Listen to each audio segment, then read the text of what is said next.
ಭಾರತದ ಸ್ವತಂತ್ರ ಲಭಿಸಿ 75 ವರ್ಷಗಳು ಕಳೆದರೂ ಕೂಡ ನಾವು ಇವತ್ತು ನಮ್ಮ ಆಶಯಗಳೇನಿದೆ ಇದನ್ನು ಈಡೇರಿಸುವಲ್ಲಿ ವಿಫಲರಾಗ್ತಾ ಇದ್ದೇವೆ.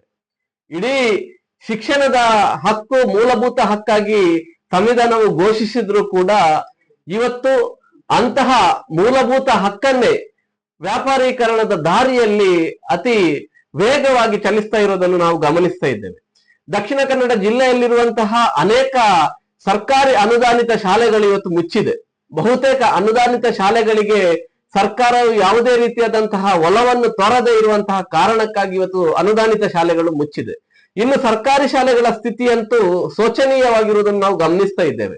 ಈ ಜಿಲ್ಲೆಯಲ್ಲೇ ಏನು ನಾವು ಬುದ್ಧಿವಂತರ ಜಿಲ್ಲೆ ಮತ್ತೆ ಸುಶಿಕ್ಷಿತರ ಜಿಲ್ಲೆ ಅಂತ ಏನು ಹೇಳ್ತೇವೋ, ಈ ಜಿಲ್ಲೆಯಲ್ಲಿಯೇ ಶಿಕ್ಷಣ ಅನ್ನುವಂಥದ್ದು ಖಾಸಗೀಕರಣದ ರೀತಿಯಲ್ಲಿ ಮುನ್ನಡೆಯುತ್ತಾ ಇದೆ. ಅದರ ಜೊತೆಗೆ ಸರ್ಕಾರಿ ಶಾಲೆಗಳಲ್ಲಿ ಏಕೋಪಾಧ್ಯಾಯ ಶಾಲೆಗಳಾಗಿ ಬದಲಾಗ್ತಾ ಇರುವಂತಹ 1 ರಿಂದ 7ನೇ ತರಗತಿಯವರೆಗೂ 1, 2, 3ರ ಸಂಖ್ಯೆಯಲ್ಲಿ ಶಿಕ್ಷಕರು ಇರುವಂತದ್ದು, ಈ ರೀತಿಯಾದಂತಹ ವ್ಯವಸ್ಥೆಯನ್ನು ನಾವು ಇವತ್ತು ಕಾಣ್ತಾ ಇದ್ದೇವೆ. ಅದರ ಜೊತೆಗೆ ಈ ವ್ಯವಸ್ಥೆ ಹೇಗೆ ಬಂತು?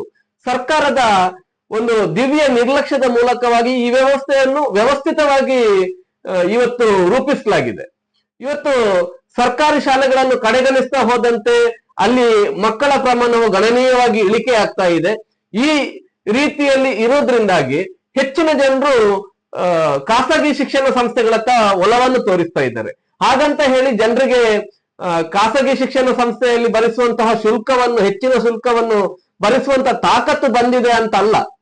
ತಮ್ಮ ಮಕ್ಕಳಿಗೆ ಉತ್ತಮವಾದ ಶಿಕ್ಷಣ ದೊರಕಬೇಕು ಅನ್ನುವಂತಹ ನಿಟ್ಟಿನಲ್ಲಿ ಇವತ್ತು ಸಾಲ ಮಾಡಿ, ಒಡವೆಗಳನ್ನು ಮಾರಿ, ಶಿಕ್ಷಣದ ಸಾಲಗಳನ್ನು ಮಾಡಿ ಇವತ್ತು ವಿದ್ಯಾರ್ಥಿಗಳನ್ನು ಅನಿವಾರ್ಯ ಸ್ಥಿತಿಯಲ್ಲಿ ಇವತ್ತು ಖಾಸಗಿ ಶಿಕ್ಷಣ ಸಂಸ್ಥೆಗಳತ್ತ ಕಳಿಸ್ತಾ ಇರುವುದನ್ನು ನಾವು ಗಮನಿಸ್ತಾ ಇದ್ದೇವೆ.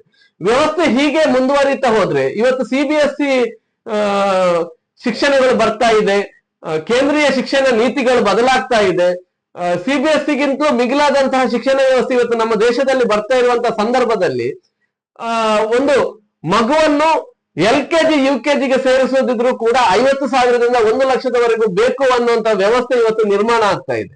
ಈ ವ್ಯವಸ್ಥೆ ಹೀಗೆ ಮುಂದುವರಿಯಿತು ಅಂತಾದ್ರೆ ಇಲ್ಲಿರುವಂತಹ ಕಡಿಮೆ ವೆಚ್ಚದ ಖಾಸಗಿ ಶಾಲೆಗಳು ಕೂಡ ಮುಚ್ಚಿಕೊಂಡು ದುಬಾರಿ ವೆಚ್ಚದ ಶಿಕ್ಷಣಗಳನ್ನು ಪಡೆಯುವಂತಹ ದುಸ್ಥಿತಿ ಈ ಜಿಲ್ಲೆಯಲ್ಲಿ ನಿರ್ಮಾಣ ಆಗಬಹುದು.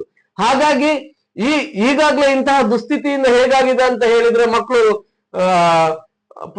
ಹೈಸ್ಕೂಲ್ ಶಿಕ್ಷಣಕ್ಕೆ ಎಷ್ಟೋ ಮಕ್ಕಳು ಶಿಕ್ಷಣವನ್ನು ನಿಲ್ಲಿಸ್ತಾ ಇದ್ದಾರೆ.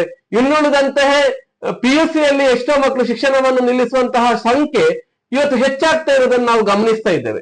ಇನ್ನು ಡಿಗ್ರಿ ಕಾಲೇಜುಗಳ ಶಿಕ್ಷಣಕ್ಕೆ ಬಂದ್ರೆ ನಿಜಕ್ಕೂ ಕೂಡ ಈ ಸ್ಪರ್ಧಾತ್ಮಕ ಜಗತ್ತಿನಲ್ಲಿ ಯಾವ ರೀತಿಯ ಶಿಕ್ಷಣವನ್ನು ಸರ್ಕಾರ ನೀಡಬೇಕಿತ್ತು ಅಂತ ಶಿಕ್ಷಣವನ್ನು ಇವತ್ತು ಸರ್ಕಾರ ನೀಡ್ತಾ ಇಲ್ಲ. ಈ ಹಿಂದಿನ ಏನು ಸಾಂಪ್ರದಾಯಿಕವಾಗಿರುವಂತಹ ಶಿಕ್ಷಣ ಪದ್ಧತಿಗಳೇನಿದೆ, ಎಲ್ಲಾ ಸರ್ಕಾರಿ ಡಿಗ್ರಿ ಕಾಲೇಜುಗಳಲ್ಲಿ ಅಂತಹ ಶಿಕ್ಷಣ ಪದ್ಧತಿಗಳನ್ನೇ ನಾವು ಇವತ್ತು ಗಮನಿಸ್ತಾ ಇದ್ದೇವೆ. ಅಂದ್ರೆ ಒಂದು ಸರ್ಕಾರಿ ಶಿಕ್ಷಣ ವಲಯವನ್ನು ಸ್ಪರ್ಧೆಗೆ ಒಡ್ತಾ ಇರುವಂತಹ ರೀತಿಯಲ್ಲಿ ಇವತ್ತು ಯೋಚನೆ ಮಾಡುವಂತಹ ಶಿಕ್ಷಣ ಇವತ್ತು ನಮ್ಮ ರಾಜಕಾರಣಿಗಳು ಹಿಂದೆ ಕುಳಿದಿದ್ದಾರೆ. ಯಾಕೆ ನಾವು ಆಯ್ಕೆ ಮಾಡಿರುವಂತಹ ಜನಪ್ರತಿನಿಧಿಗಳು, MLA MPಗಳು, ರಾಜ್ಯ ಸರ್ಕಾರ, ಕೇಂದ್ರ ಸರ್ಕಾರ ಇದರಿಂದ ಹಿಂದಕ್ಕೆ ಉಳಿದಿದೆ ಅಂತ ನಾವು ಗಮನಿಸಿದ್ರೆ, ಎಲ್ಲರೂ ಇವತ್ತು ನಮ್ಮ ಜನಪ್ರತಿನಿಧಿಗಳು ಕೂಡ ಶಿಕ್ಷಣದ ವ್ಯಾಪಾರೀಕರಣ ದಾಪುಗಾಲಿರ್ತಾ ಇದ್ದಾರೆ. ಇರುವಂತಹ ಜನಪ್ರತಿನಿಧಿಗಳಲ್ಲಿ ಖಾಸಗಿ ಶಿಕ್ಷಣ ಸಂಸ್ಥೆಗಳ ಒಡೆತನದಲ್ಲಿರುವಂತಹ ಅದೆಷ್ಟೋ ಜನಪ್ರತಿನಿಧಿಗಳನ್ನು ನಾವು ಇವತ್ತು ಕಾಣಬಹುದು. ಹಾಗಾಗಿ ಇವತ್ತು ಬಡ ಮಕ್ಕಳ ಶಿಕ್ಷಣ ಮತ್ತೆ ಶಿಕ್ಷಣವನ್ನ ಉಚಿತವಾಗಿ ನೀಡುವಂಥದ್ದು ಮತ್ತೆ ಒಂದು ರೀತಿಯಾದಂತಹ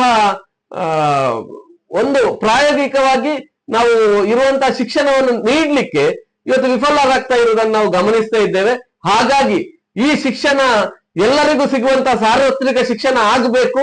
ಶಿಕ್ಷಣ ಅನ್ನುವಂಥದ್ದು ಉಚಿತವಾಗಿ ಮತ್ತೆ ಕಡಿಮೆ ಖರ್ಚಿನಲ್ಲಿ ಪ್ರತಿಯೊಬ್ಬ ವಿದ್ಯಾರ್ಥಿಗಳಿಗೆ ಕೂಡ ದೊರಕಲಿಕ್ಕೆ ಸಾಧ್ಯ ಆಗಬೇಕು.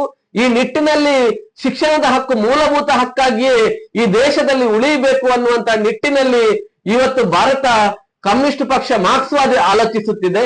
ಈ ನಿಟ್ಟಿನಲ್ಲಿ ನಾವು ಡಿಸೆಂಬರ್ 8ರಂದು ಒಂದು ಜನಾಂದೋಲನವನ್ನು ರೂಪಿಸ್ತಾ ಇದ್ದೇವೆ.